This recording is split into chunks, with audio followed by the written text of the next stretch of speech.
digital revolution started in 1980 with the internet, and after mobile devices, social media, big data, and computing clouds. The revolutionized era has begun. No children go to school, no undergraduates go to universities, people start working from home, and how this has happened suddenly. COVID-19 turns the world upside down. People were in lockdown. Luckily, we have the technology. As long as people have the technology, we all are open to the world with our knowledge and experience. Good evening. This is Jasmine from RealLife team. RealLife Sri Lanka brings you sustainable education and career solutions by providing you timely important topics and content. So today is a very special day. So we want to share something with you all, especially in this wave COVID-19, which is a challenge, and also post COVID-19 yet to come, and it will be a more challenge. Globally, we are in a transition to a new normal lifestyle with the future. Today, celebrating Digital Learning Day 2021. We have invited Engineer Dasun K, Lokuhetty, the IT professional, over 10 years of experience in this industry, to this useful discussion of digital learning.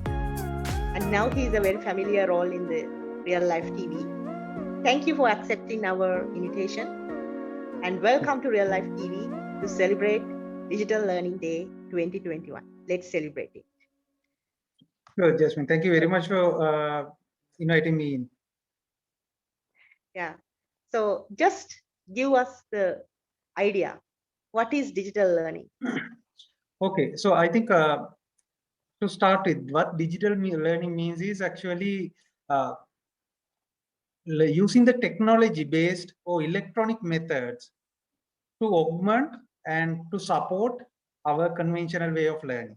So it can be either you are learning through your school, or whether you are learning through you are reading a book.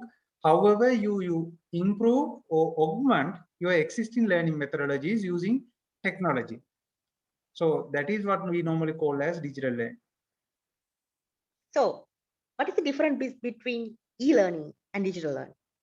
Yes, Ashimi. So those are two most, I would say, confused at the same time interchangeably used terminology. So in simple terms, digital learning is the largest set, and e-learning is actually a subset of that digital learning. So in a practical life, what digital learning and e-learning, the difference is, e-learning is more, I would say, structured course.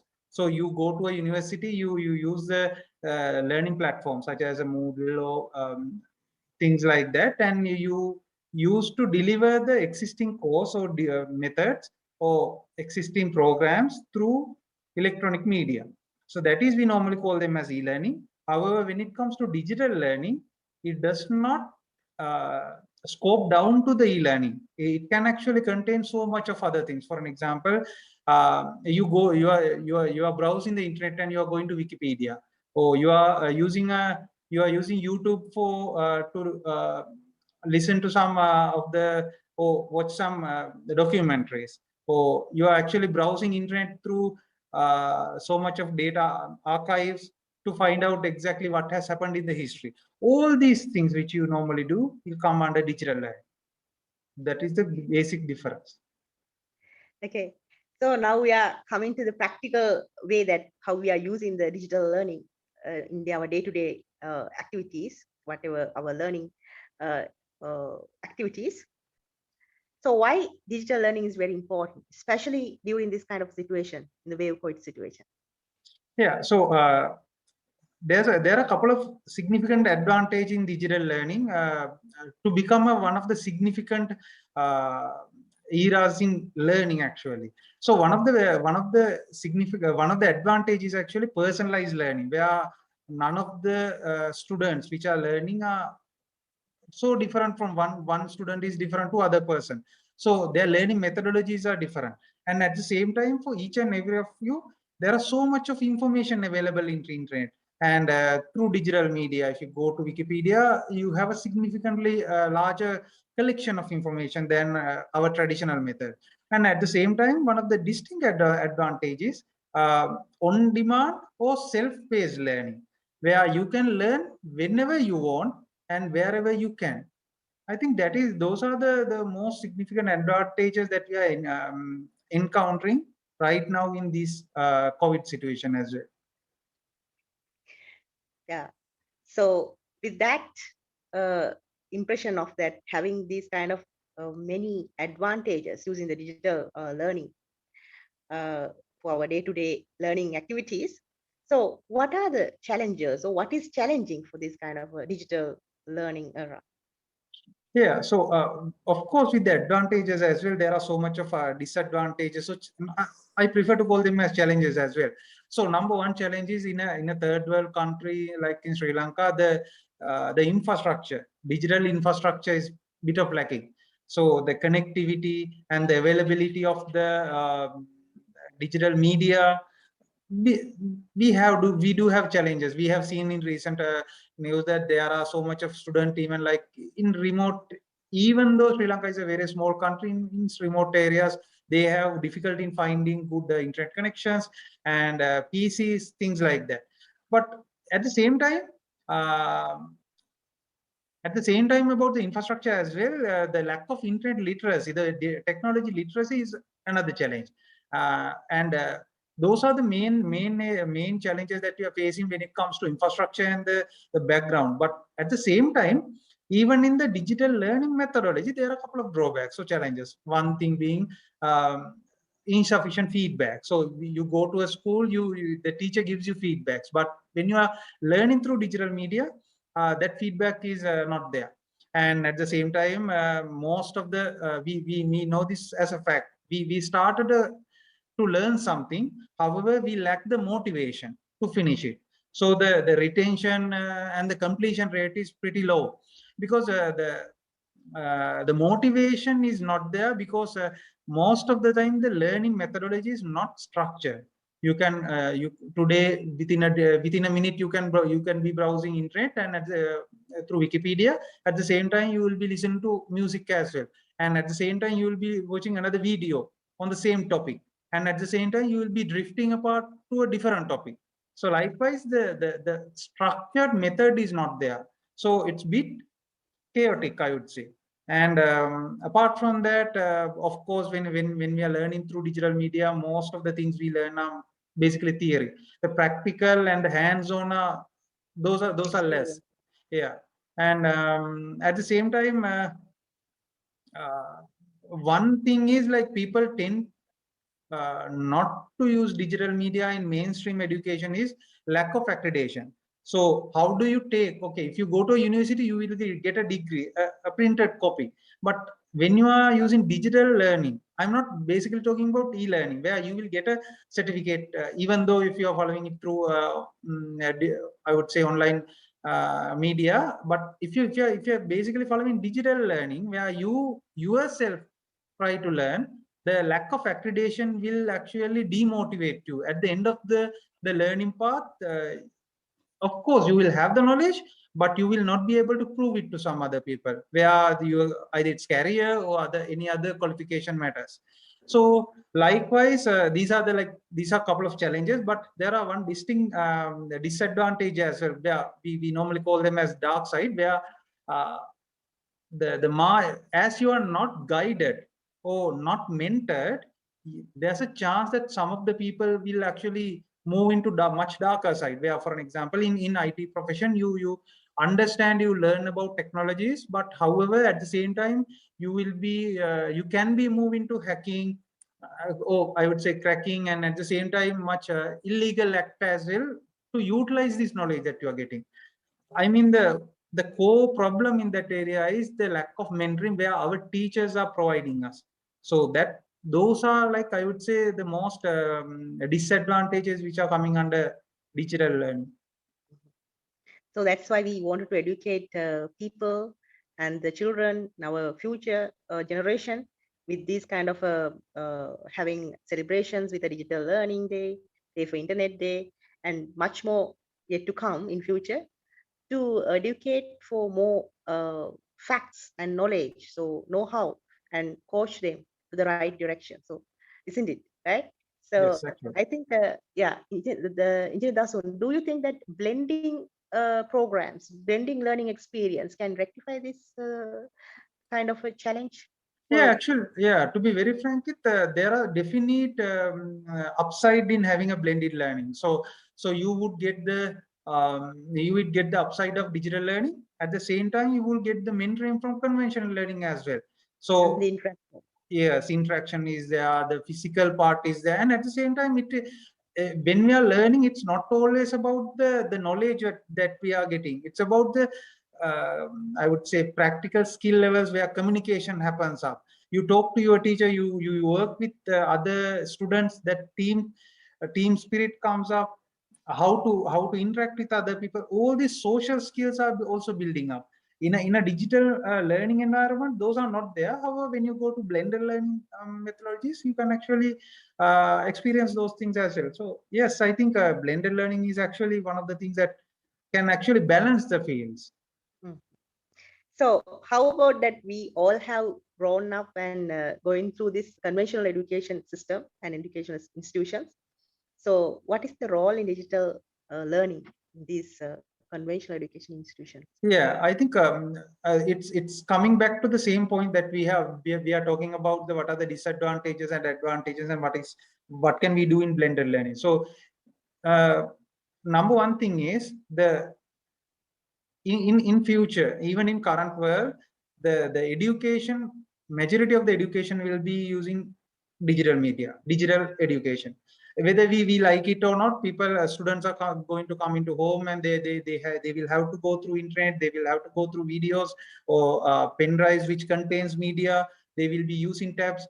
However, whatever the case, I mean, to balance out the disadvantages that we are having, things like specifically about mentoring and how to properly use digital education and what to look for, things like that.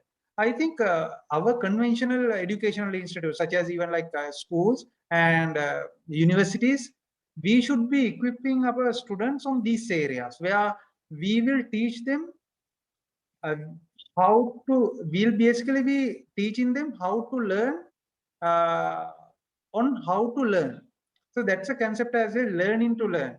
So primary guideline or primary motivation or primary responsibility of the conventional universities or schools will be mainly about guiding or mentoring the students in their future when they are doing the digital learning. What are the things and what are the paths that they should be taking? I think that's a valid extremely valid responsibility that we should be catering to our students, future students. Yeah. To overcome this challenge, I think Engineer Dasun, we have to do some more kind of coaching to especially for the educators, especially the teachers, the mentors. They have to go through this first, and then they have to know what are the best way that they can give this kind of mentoring and guidance to the new upcoming generation, right? Yes, of So, course. yeah. So finally, how do we look at our future with digital learning? I know that we have to live with this COVID situation for another few years' time. So the digital learning is the only way that we have to overcome some of our challenges with this COVID-19 wave COVID situation. So how do we look forward? What is Yeah, your so message? I would say regardless of the COVID situation, this was bound to happen, and it's high time that we start using digital learning as well as much as possible. So it's not about replacing the conventional education; it's about augmenting the conventional education.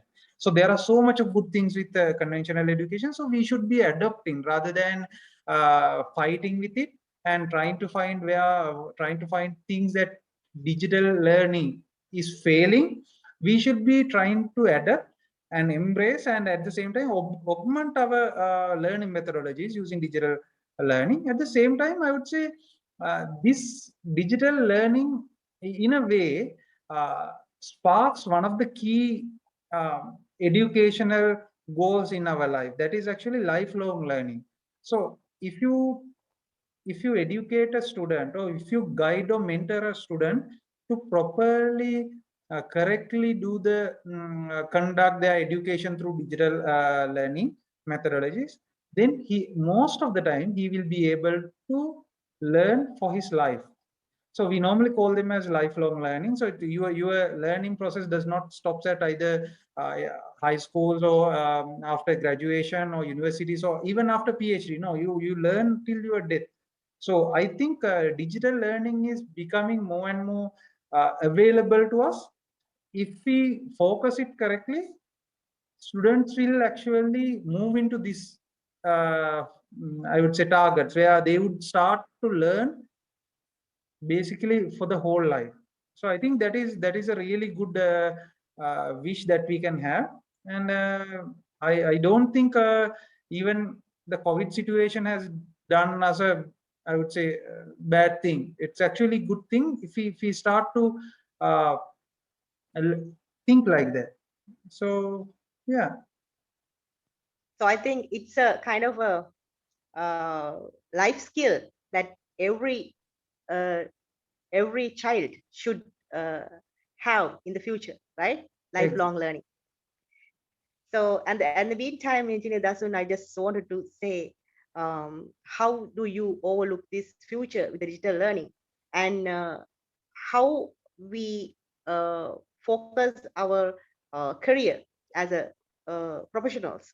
So, what is your message for everyone? You have given the lifelong learning is one of uh, the great way to start your life skills, and what else that you can give for them Yeah, with the finally, digital learning? yeah, finally, you're actually talking about professional learning, basically career-based learning, skill-based learning, or tool-based learning, things like that. However, yes, so digital learning removes a huge burden, at the same time, huge hurdle, which we are used to in previous other professional development, such as, let's say, now if you want to do a if you want to do improve your career, previously you were bound to do a professional course or professional training. Yeah, it took so much of cost, either to you, either to your organization. But right now there's no excuse for you not to improve your career, because everything is available. You don't need to fly to a different country to learn anything. Previously in so much of areas, you have to go to either a European country or Australia or Singapore, things like that, to learn stuff. But in here, right now, it's not the case. So I would say stop complaining about organizational trainings, the lack of organizational trainings. Start building up your career. It's not that hard now. It's very accessible, and we don't have any excuse now. So I think in our professional career as well, it's looking good. So we are ready with the future, with the Yes. digital learning. Thank you, Engineer Dasun, and I must thank you and also all the educators, mentors, and students of digital learners around the world. Today we are celebrating Digital Learning Day 2021. And thank you and hats off for all of the people who are taking these initiatives and changing this world with the technology and for the better future. So thank you once again, and we'll meet up again with another topic another day. Till then, stay safe and have a good luck with all your career plans. Thank you, Unjini Dasu. Thank you very much, Jasmine. It's nice to be here.